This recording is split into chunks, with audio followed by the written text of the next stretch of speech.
Biografia de William Carey, capítulo 14. Professor.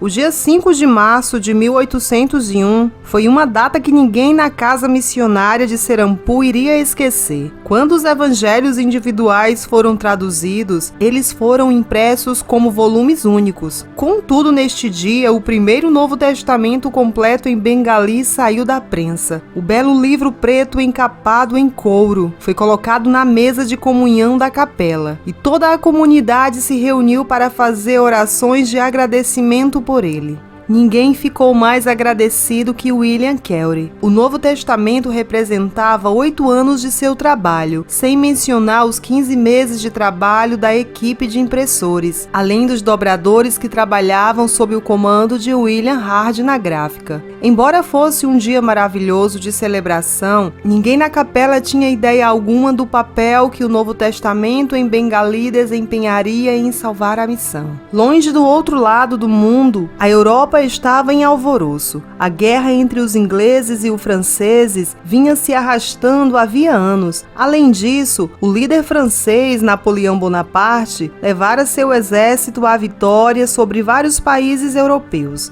Frustrados com o que estava acontecendo na Europa e com seus navios sendo continuamente atacados, os britânicos reivindicaram o direito de revistar todos os navios no mar para procurar piratas e corsários. Rússia, Suécia, Prússia e Dinamarca uniram forças para formar uma aliança chamada Liga dos Neutros, com o intuito de resistir às tentativas britânicas de revistar seus navios. Os britânicos, no entanto, estavam convencidos de que a Liga dos Neutros estava conspirando com os franceses para destruir sua marinha. As tensões entre os dois lados aumentavam sempre.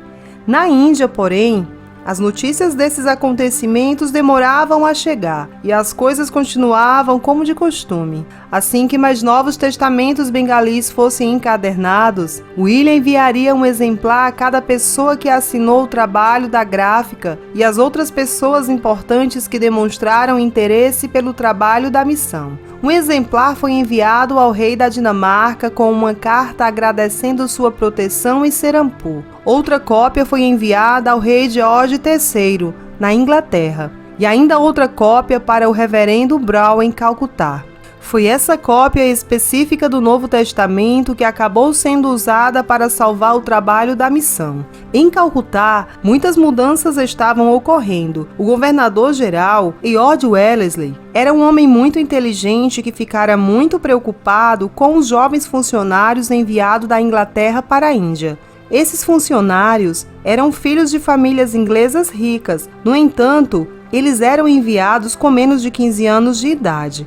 Geralmente antes de terem tido a chance de começar, quanto mais de terminar uma universidade. Assim que esses jovens funcionários chegavam à Índia, recebiam trabalhos que levavam apenas algumas horas por dia para serem concluídos. Eles eram bem pagos pelo trabalho e tinham criados para cozinhar, limpar e manter a casa para eles. Como resultado, eles tendiam a ficar muito preguiçosos, uma vez que lhes restava pouco a fazer com o tempo livre, além de participar de corridas de cavalos, jogos de azar, festas com bebidas e encontros secretos com mulheres indianas. Esses jovens também eram promovidos regularmente, pois os homens a quem substituíam ou se aposentavam e voltavam para a Inglaterra ou morriam de doenças tropicais. Com o tempo, um funcionário de 15 anos poderia ser promovido a juiz ou outro ofício de alto escalão, mesmo que não tivesse recebido nenhum treinamento especial para o cargo. Os rapazes tinham pouca compreensão da cultura e da língua dos habitantes locais, e isso levava a muitos mal-entendidos. Lord Wellesley achou uma solução para o problema. Ele decidiu que antes que começassem a trabalhar, esses funcionários deveriam ir à faculdade por 2 anos. Nesse período, eles aprenderiam a história e a geografia da Índia, bem como a cultura do país, além de várias de suas línguas. Não apenas os novos funcionários teriam a chance de crescer, mas os professores universitários teriam a chance de conhecer os jovens funcionários para assim poder recomendar para cargos importantes aqueles que eles achassem ter de fato potencial. Parecia uma ótima ideia, exceto para os diretores da Companhia das Índias Orientais. Os diretores argumentavam contra a faculdade. Isso não apenas lhe custaria dinheiro, como também não viam razão para se preocupar se os indianos estavam satisfeitos com os senhores ingleses. Apenas as relações comerciais eram importantes. Lord Wellesley argumentou que a situação importava sim. Os rudes e preguiçosos como balconistas eram ainda mais rudes e preguiçosos à medida que ganhavam poder. No final, esses líderes provocariam a revolta dos indianos. Assim, Lord Wellesley usou seu poder como governador-geral e ordenou a criação de uma faculdade para os funcionários. Em 1800, a Faculdade Fort William abriu com o Reverendo Brough como seu diretor-reitor. A nova faculdade foi inspirada nas universidades de Oxford e contava com a matrícula de umas centenas de jovens ingleses de Calcutá, além de Bombay e Madras. Quando a faculdade foi aberta, Lord Wellesley não conhecia um único europeu em toda a Índia que soubesse o suficiente de bengali ou sânscrito para ensinar os novos funcionários. No entanto, o Reverendo Brough lhe mostrou a cópia do Novo Testamento bengali, recebida de William Carey. Enquanto o governador-geral folheava as páginas, os dois conversavam e concordavam que talvez houvesse um europeu na Índia capaz de ensinar essas línguas afinal. William Carey leu a carta entregue a ele por um criado do Reverendo Brough e disse em voz alta para si mesmo antes de cair na gargalhada: "Eu, professor da faculdade Fort William." Então acrescentou: "O reverendo Sr. Brough deve ter se esquecido de que eu nunca fui à faculdade. Assim que eu lembrar disso, ele saberá que não sou o homem que ele procura." O nível de educação escolar de William consistia em frequentar a escola paroquial dirigida por seu pai só até os 12 anos de idade. Daquela época em diante, ele havia trabalhado e nunca tivera outro dia de educação formal na vida. Sim, ele era um ministro ordenado. Contudo, enquanto os ministros anglicanos, como o reverendo Brough, frequentavam a faculdade para serem ordenados, batistas não precisavam. Não querendo parecer ingrato com o convite, William decidiu tomar um dos barcos da missão e ir até Calcutá e explicar o mal-entendido ao reverendo Brough. Quando chegou lá, ficou surpreso ao descobrir que o reverendo Brough já sabia que ele não tinha educação formal, além da obtida durante o tempo em que frequentara a igreja. O reverendo Brough disse a William que ele era o único homem na Índia que conhecia bem os costumes e a língua do povo para ensiná-los a outras pessoas. Muitos outros europeus estiveram na Índia, por muito mais tempo do que ele até.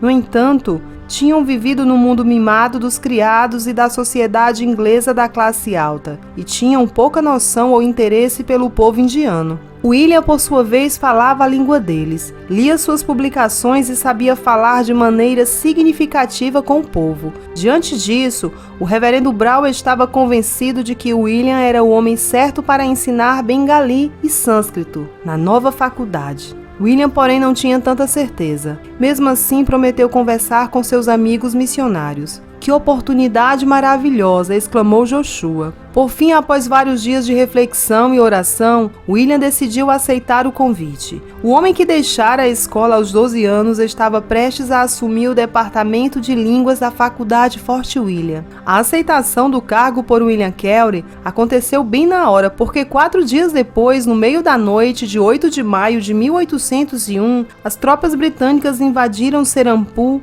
e a capturaram sem disparar um único tiro. Na manhã seguinte, todos os europeus em Serampore foram convocados à casa do rei e informados da notícia que acabara de chegar à Índia, de que a companhia britânica, comandada pelo almirante Nelson, lutara e derrotara a frota dinamarquesa da Batalha de Copenhague. A batalha, na verdade, ocorrera em abril. No entanto, levou um mês para as notícias chegarem à Índia. A Grã-Bretanha e a Dinamarca estavam oficialmente em guerra, e como parte da guerra, Serampore havia sido capturada e ocupada. A bandeira dinamarquesa foi baixada e a bandeira inglesa erguida em seu lugar. Serampore foi oficialmente declarada território britânico, e o governador dinamarquês foi feito prisioneiro de guerra. Fazia apenas 18 meses desde que os missionários fugiram para Serampu para evitar serem presos pelos britânicos e assim serem obrigados a retornar à Inglaterra. Agora, por causa de uma guerra na Europa,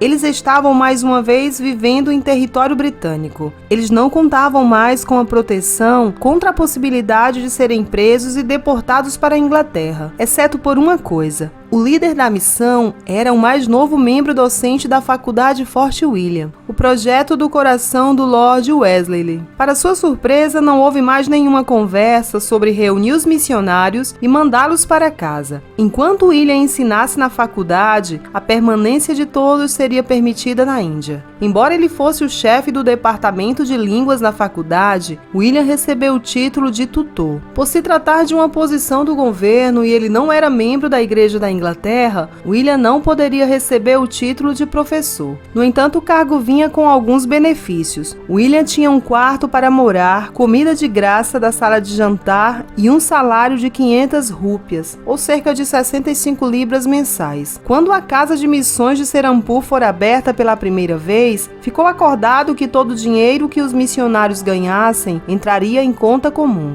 William entregava ao grupo com alegria o dinheiro que ganhava. Grande parte dele foi empregado na compra de papel e na contratação de mais indianos para ajudar William Wade e Félix na gráfica. Pouco tempo depois, William desenvolveu uma rotina que lhe convinha muito bem. Na segunda-feira à noite, antes do pôr do sol, ele descia o rio até Calcutá. Permanecia lá e ensinava até a noite de sexta-feira, quando remava rio acima para ver sua família e aproveitar o tempo para pregar em Serampu.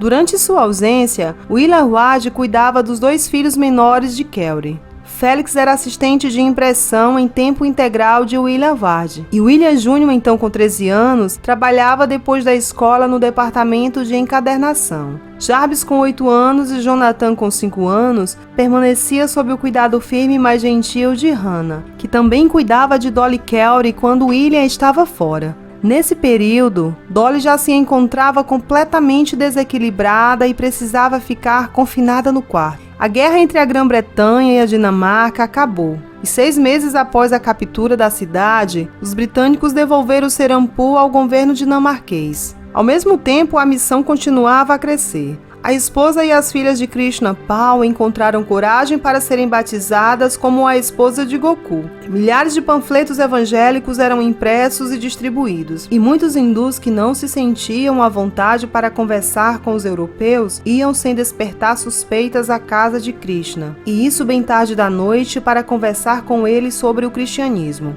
Houve alguns momentos tristes na missão também. Em julho de 1801, Daniel Brusdon morreu após uma doença curta, e apenas 3 meses depois o Dr. Thomas também morreu. William lamentou as 2 mortes. Embora tivesse sido difícil trabalhar com o Dr. Thomas, fora ele quem inspirara William a ir à Índia, e ele também desempenhara um papel vital na conquista dos primeiros convertidos hindus ao cristianismo. Apesar do comportamento errático, o Dr. Thomas fora leal até o fim e generoso com a missão, embora tenha deixado muitas dívidas. William se preocupava. Havia muito o que fazer, e agora era tão poucos missionários para agir. Ele tentou pensar em uma maneira de ter um substituto para cada um dos missionários remanescentes. Dessa forma, se um dos outros missionários morresse de repente, a pessoa do apoio poderia intervir e assumir as responsabilidades dele. No entanto, William não precisava ter se preocupado. Os 3 homens sobreviventes, William Hard, Joshua e o próprio William Kelly, permaneceriam em excelente estado de saúde pelos próximos 23 anos. Os homens trabalhavam juntos tão bem que se tornaram conhecidos na Europa e na América do Norte como a Tríade de Serampu. No final de 1801, mais hindus haviam se convertidos. O grupo desfrutava da proteção das bandeiras britânicas e dinamarquesa. Cópia do Novo Testamento bengali continuava a ser impressa sem interrupção. A comunidade missionária permanecia estável, e William tinha um trabalho que lhe permitia encontrar algumas pessoas mais poderosas na Índia. Sem dúvida, ele sempre usava as reuniões para promover a difusão da mensagem do Evangelho por toda a Índia. Um dos homens a quem William acabou por conhecer bem por conta do cargo foi o governador Lord Wesley. Como governador-geral, ele assumiu a responsabilidade de governar a Índia Britânica de forma séria. Por algum tempo, ele considerou a questão da prática do sati. A questão era se ele deveria proibir ou não a prática de forma completa. Muitos hindus da alta casta lhe disseram que seus escritos sagrados exigiam que as viúvas morressem ao lado dos maridos. Outros, porém, disseram-lhe que os sastras não afirmavam nada disso. Como o governador não sabia em quem acreditar, ele se voltou para o único homem em quem sabia que podia confiar para lhe dar uma resposta honesta e completa: William Carey. William passou muitos meses pesquisando a prática do sati. No final, chegou à conclusão de que, embora ela fosse sugerida nos Shastras, não havia nenhuma ordem para que a viúva fosse queimada junto com o corpo do marido. Ele entregou seu relatório ao governador-geral e acrescentou um relatório sobre outra prática que o incomodava há muito tempo: o infanticídio.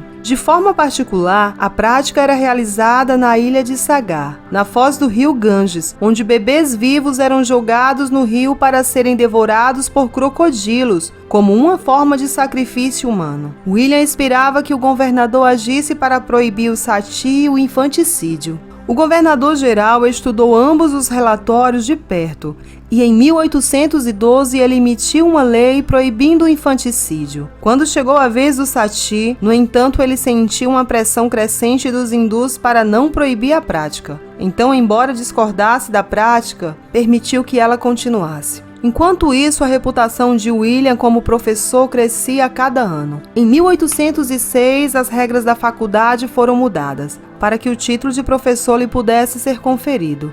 Seu salário foi dobrado para acompanhar o novo título. O ano seguinte, 1807, foi na maior parte feliz para William. Seu filho William Júnior se tornou ministro batista ordenado. William Júnior casou-se e mudou-se rio acima para Malda, para ser um missionário para os trabalhadores envolvidos na indústria de corantes índigo. Quando o ano chegou ao fim, porém, houve tristeza. Em 7 de dezembro, Dolly Carey morreu após uma breve doença. A maioria dos forasteiros achava que William ficaria secretamente aliviado, já que ela havia sido um fardo para ele por tanto tempo. No entanto, William sofreu sua morte. Ele sempre amara a esposa.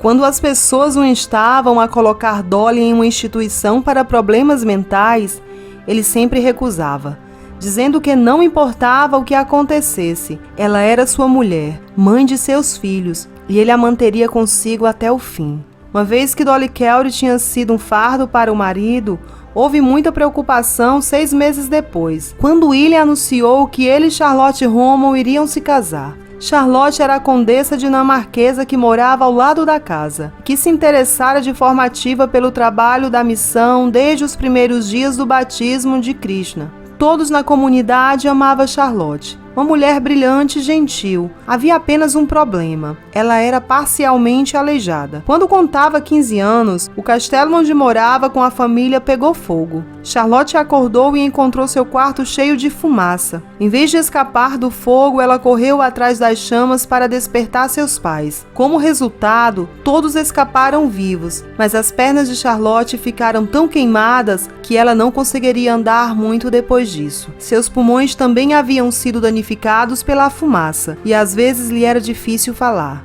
Apesar das preocupações das pessoas de que Charlotte fosse outro fardo para ele, William seguiu em frente com o casamento. Lady Charlotte Amelia Rummel se tornou a segunda senhora Carey. Os dois foram muito felizes. Charlotte tinha uma mente tão brilhante quanto a de William e falava 7 línguas. Ela foi uma grande ajudadora para o marido no trabalho de tradução. Charlotte ajudou a missão de outras formas também. Ela doou sua casa para a escola da missão e alugou outra de suas propriedades para sustentar os pregadores indianos que estavam sendo enviados de Serampur para a área rural a fim de disseminar a mensagem do Evangelho. Embora ela passasse grande parte do dia deitada em um sofá, ela se interessava muito por tudo o que acontecia à sua volta. William com frequência se voltava para ela em busca de conselhos e conforto, algo que ele precisaria muito em breve.